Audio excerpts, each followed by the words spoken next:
주의 말씀으로 승리하시기를 축복합니다.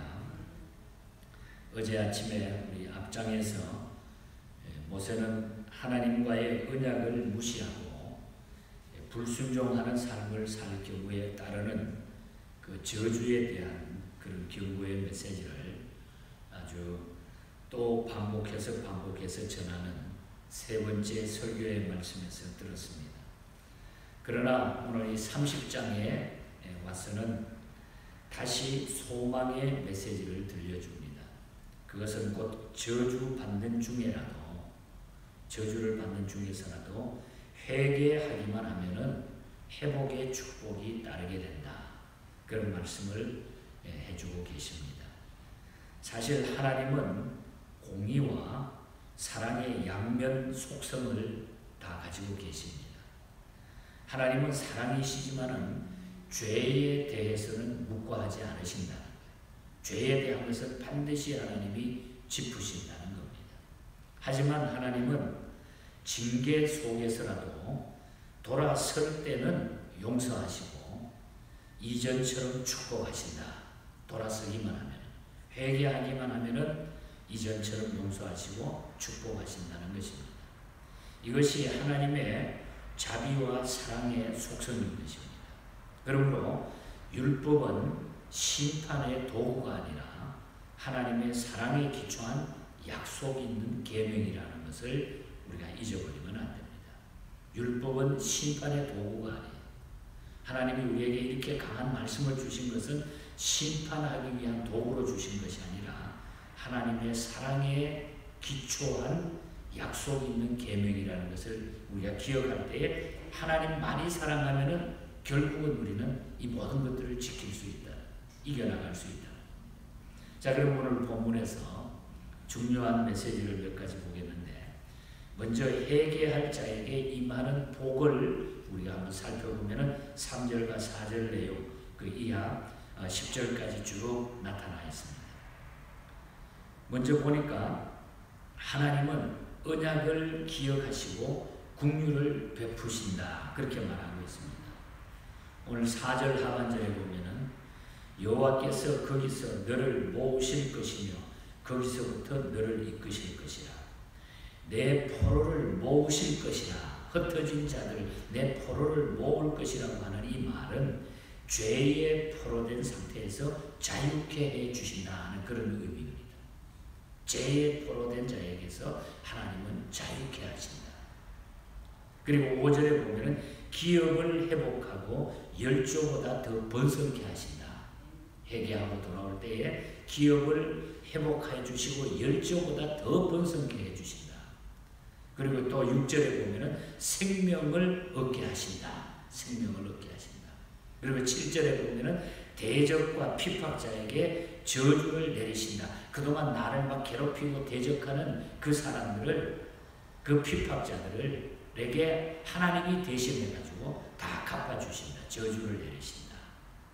그리고 8절에서 10절에 보면은 자녀와 재물과 건강의 축복을 얻게 하신다. 모든 것 하나님께서 축복해 주신다. 그러므로 우리는 하나님은 회개하는 자에게는 과거를 묻지 않으시고 용서하실 뿐만 아니라 축복하시기를 바라시는 자비하신 하나님이심을 믿고 우리가 회개하고 하나님 앞에 늘 돌아서기만 하면은 그것이 축복이라. 그래서 우리가 어떤 환경 가운데서도 잘못 넘어졌다가 쓰러졌다가 또 떠났다가 이런 경우가 있었더라도 빨리 깨닫고 정신 바짝 차리고 하나님 앞에 회개하고 돌아오기만 하면은 이 놀라운 복을 하나님이 넘치도록 주신다. 왜? 우리의 하나님은 공의와 사랑의 하나님이시기 때문에. 그리고 그런데 이 회개를 하면 이런 복을 주시는데 회개에는 몇 가지 조건이 반드시 뒤따라야 된다는 거예요. 그 회개의 조건이 하나님께로만 돌아와야 된다. 회개한다 그러면서 하나님께 안 돌아오고 또 엉뚱하게 세상적으로 그렇게 하지 말고 하나님께로만 돌아와야 된다. 2절과 8절과 9절에 보면은 여호와께로 돌아와, 또 8절에도 너는 돌아와, 그리고 9절에 보면 하나님께 돌아오면, 여기 너는 돌아와, 돌아오라고 하는, 돌아온다고 하는 말이 계속 누구에게? 여호와께로 돌아와. 하나님께로만 돌아와야 된다. 하나님은 죄인이 돌아오기를 원하시는데 이것은 하나님께로의 방향 전환을 의미하는 거예요. 그러니까 세상으로 살던, 세상 생각으로 살던 것들을 이제는 고치고 하나님께로 다시 터닝한다는 거죠. 지금까지의 삶을 청산하고 하나님께 나옴을 의미하고 있는 겁니다. 우리가 잘 아는 누가복음 15장에 보면 탕자 비유가 나타나지 않습니까? 이 탕자 비유에서처럼 아버지께로 돌아가야 되겠다고 결단하고 방향 전환을 하여 아버지께 돌아오는 것을 말하는데, 그 탕자가 아버지께로 돌아왔을 때에 모든 것들이 회복됐어요. 방금 우리가 그 찬송을 불렀잖아요. 돌아와 돌아와 돌아와. 우리 아버지께로 돌아오는 것, 하나님께로 돌아오는 것이 최고의 복이고 회복의 복이라는 거죠. 이것이 바로 회개, 진정한 회개라. 하나님께로 돌아오는 것. 그러면은 돌아와서 무엇을 해야 합니까? 중요하죠.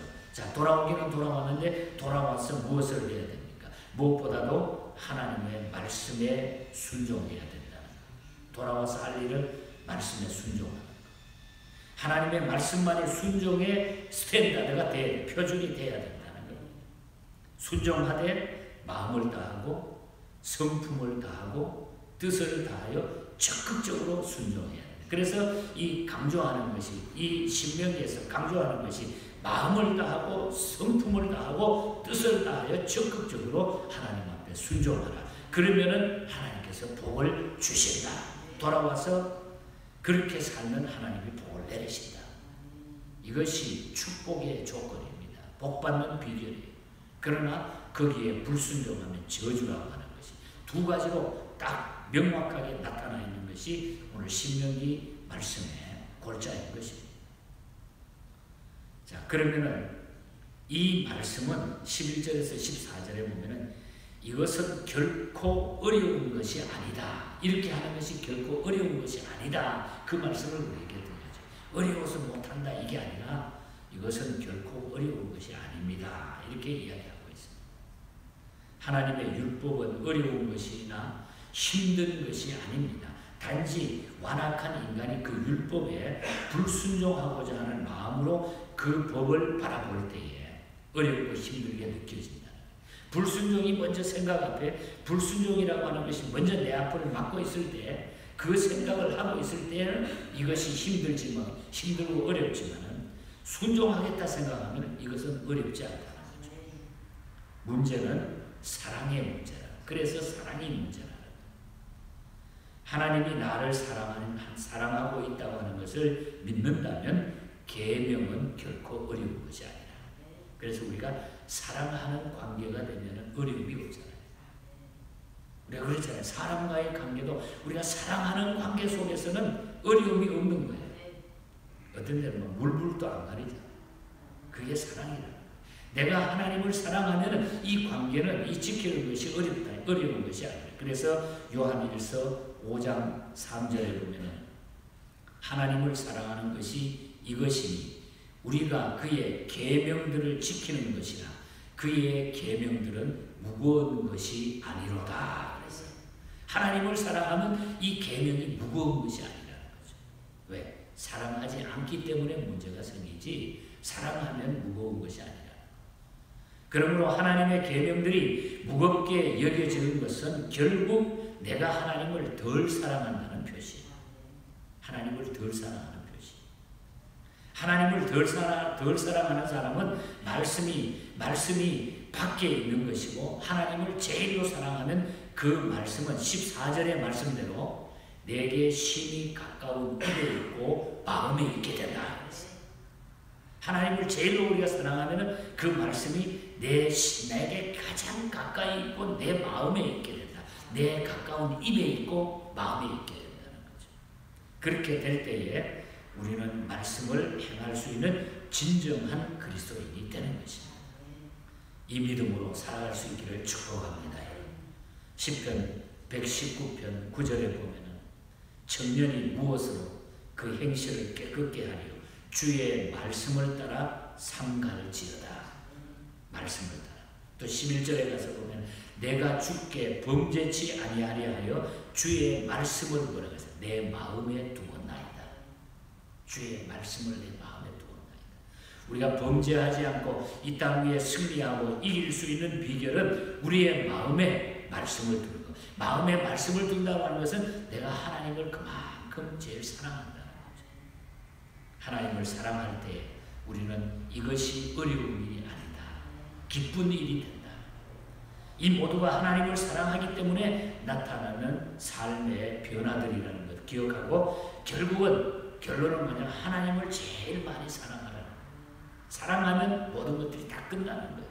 사랑의 관계가 되면 다 내려놓고 또 갖다 주고 드리고 뭐 그냥 나누고 하는 사랑하기 때문에 할 수 있는 거예요. 사랑할 수 있게. 하나님 사랑하면 다 그것이 다 돌아가게 되어 있다. 그리고 15절부터 마지막 주까지 읽지 않았습니다만 15절에 보면 그런 말이 보라 내가 오늘 생명과 복과 사망과 화를 내 앞에 두었나니. 그러니까 그 15절 이하의 말씀은 생명과 복과 사망과 화를 하나님이 우리 앞에 뒀는데 그것은 결론적으로 무슨 이야기냐? 행하면 너희가 복을 받지만은 그러나 17절에서 18절에 보면 듣지 아니하면 결국은 망하게 될 것이다. 이 생명과 복 그리고 사망과 화를 너 앞에 두는데 순종하면 행하면 이 복을 생명의 복을 너희가 받지만은 그러나 행하지 않는 자에게는 사망과 화가 너희에게 임할 것이다. 가나안에 들어가기 전에 계속적으로 지금까지 율법을 주셨던 이 모세오경에 나타나는 모든 말씀들을 모세가 지금 종합합니다. 신명기가 이제 모세오경의 마지막을 장식을 하면서 마지막에 계속 모세가 또 이제 곧 나가면 이제 이제 몇 장 안 남았는데 이제 모세가 마지막 세상을 떠나면서까지 계속 이 이야기를 들려주는 거예요. 들려주는 거예요. 가나안에 들어가. 자기는 못 들어가는데 가나안 땅에 못 들어가는데 마지막까지 이 말씀을 부탁하고 모세는 잠들게 되는 것입니다. 오늘 우리가 주시는 이 복과 저주 그리고 생명과 죽음 이것은 순종에 달려있다. 하나님 사랑에 달려있다. 이것을 기억하고 우리는 우리 마음 중심에 하나님의 사랑이 늘 있기를 바랍니다. 그러면은 우리는 더하이 하나님의 말씀을 지켜나가기에 힘들지 않을 것입니다. 이 믿음으로 끝까지 우리가 승리할 수 있기를 주님 이름으로 간절히 축복합니다. 하나님 아버지 감사합니다. 우리가 하나님 앞에 살아가면서 어떤 데는 하나님 많이 사랑하지만은 또 잠시 동안 하나님보다는 세상으로 향했던 우리의 마음들이 몹시도 부끄럽습니다. 하나님 그러나 언제나 우리 중심은 하나님이 제일인 것을 이 시간도 고백합니다. 자신 있게 저희들이 고백합니다. 하나님 많이 사랑합니다. 우리를 지켜주시고 우리를 생명 가운데 붙잡아 주시옵소서. 그래야 어떤 환경 가운데서도 하나님의 백성으로 승리케 하여 주시옵소서. 우리의 생명이 주께 달려있는데 하나님의 손에 달려있는데 우리의 모든 것들이 하나님의 손에 있음을 믿습니다. 그래서 그 주인 되시는 하나님 앞에 잘 보이게 하시고 우리 마음 중심이 거기에 굳건히 서 있게 하여 주시옵소서. 주님의 뜻이라면 하나님의 뜻이라면 어떤 것도 저희들이 순종할 수 있는 이런 믿음의 용장들이 되게 하여 주시옵소서. 오늘 하루도 우리 일터에서 가정에서 곳곳에서 이런 믿음으로 모든 일을 진행하고 감당할 때에 하나님 곳곳에 하나님의 복이 넘치게 하여 주시옵소서.